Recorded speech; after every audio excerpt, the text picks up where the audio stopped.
Peace. Defected Demon here. Just dropping another video.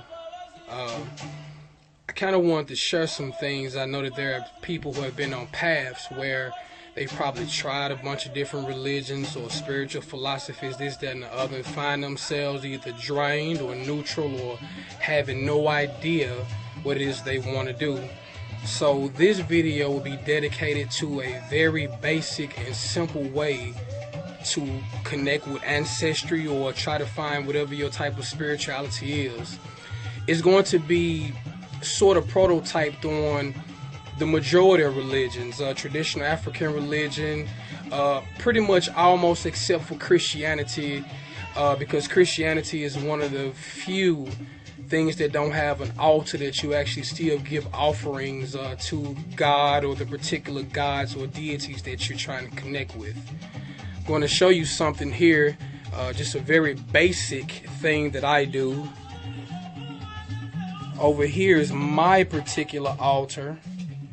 What I suggest that a person does to simply be able to reconnect with a spirit is to first of all understand your ancestors, and I'll explain my altar and go back to it in a minute. But the thing that you can do first and foremost, if you don't have a particular religion or type of spirituality, anything, the first thing that you can do is look for your ancestors. You can figure out who in your family has died and that had great character, that did great things, or someone that you knew that was older, that was respected, and those are your Agun. If you don't have any family members or can't connect with someone that you know of personally or knew of, then there's also what they call a Gungun. A Gungun are people like Dr. Martin Luther King. They're everybody's ancestors. So you have Agun, which are the ancestors that are directly connected to you, and then you have your Agungun, which is considered to be everybody's ancestor of that particular race or color of people. Martin Luther King, Malcolm X, people of that nature would be our Agungun. And yes, whites and other people, they have Agungun too. If you're not from Memphis like I am, check Elvis Week out. You have Caucasoids and whites and other Europeans that come from all over the world to worship their Agungun, their ancestor. That's what Elvis is. He is an ancestor to the Caucasoid race. So moving forward, the first thing that I suggest is that when you find those people, you don't worship anyone. If you're trying to connect with someone who's past an ancestor, or even connect with a particular deity or God that you've wanted to connect to, you never worship. My suggestion is that you always acknowledge. And then if you know information about the particular ancestor or deity or God, some things that they like or enjoy, then with your understanding, you can place things on a particular altar just to acknowledge them and to share.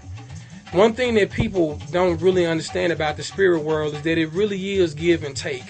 If you are asking a spirit to do something for you, then they will require something in return.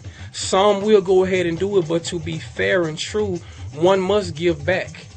Now, going back to my altar, the basic thing that anyone can do is that when they're trying to get in touch with their particular side, I suggest you find a place foremost, the most eastern part of your room, the eastern wall of your room. Then on that east wall, it can be really simple.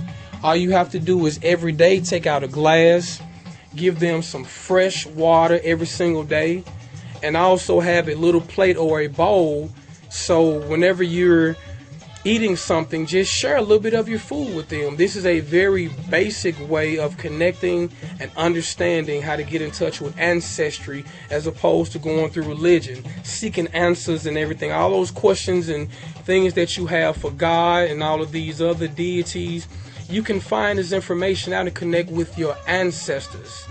So moving forward, the basic thing, as I said, to do is find the easternmost wall of your room, and then take a glass of water, rinse it every day, fill up the water, just a glass of water offering, or you can give coffee. If you know a particular ancestor or a person love coffee, you can give them coffee. And then whenever you eat something, at least once a day, take a little bit of your food and simply share with them.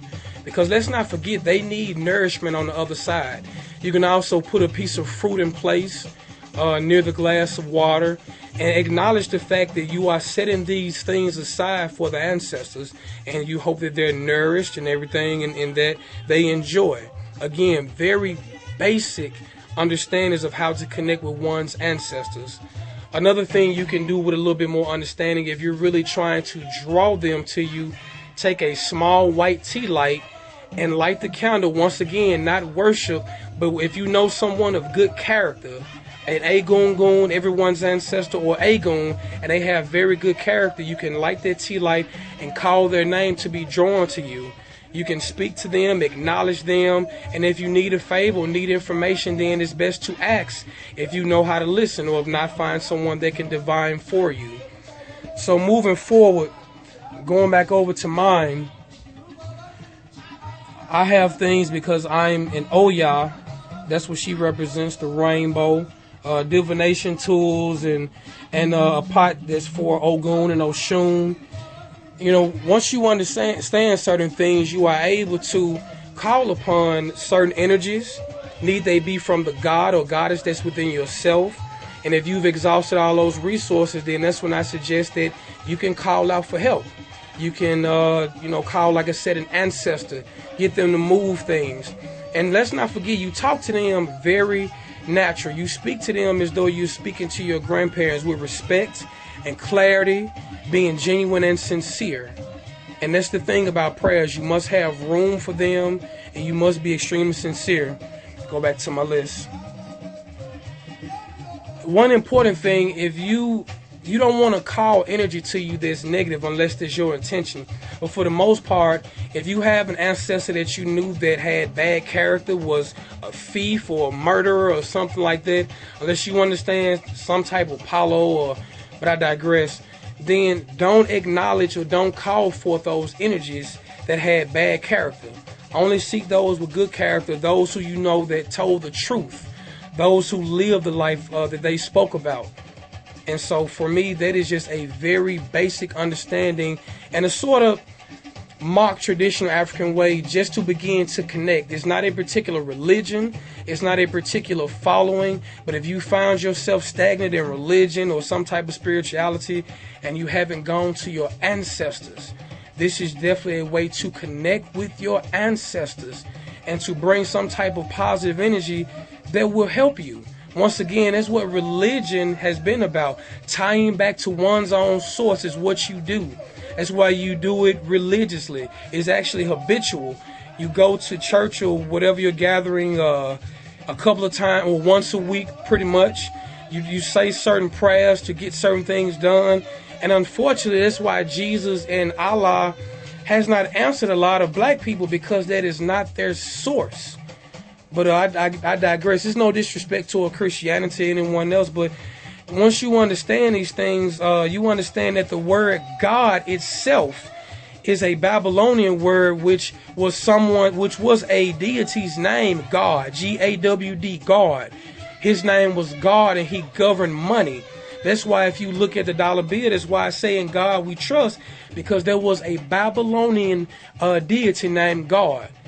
And one thing that confuses me about Christianity that I wish that people look at, not Jehovah or Jehovah or Yeshua, but when you're speaking about God Almighty, Christianity is one of the few religions or spiritualities that don't have a name. You know, the Africans call the supreme being Olodumare. You know, so my thing is getting a very basic understanding and just getting connected to your roots. And in my opinion, that is the most humble way to do it.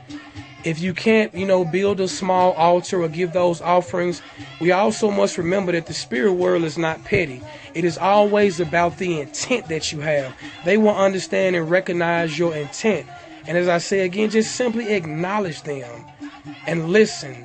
Really learn how to listen. Black Power.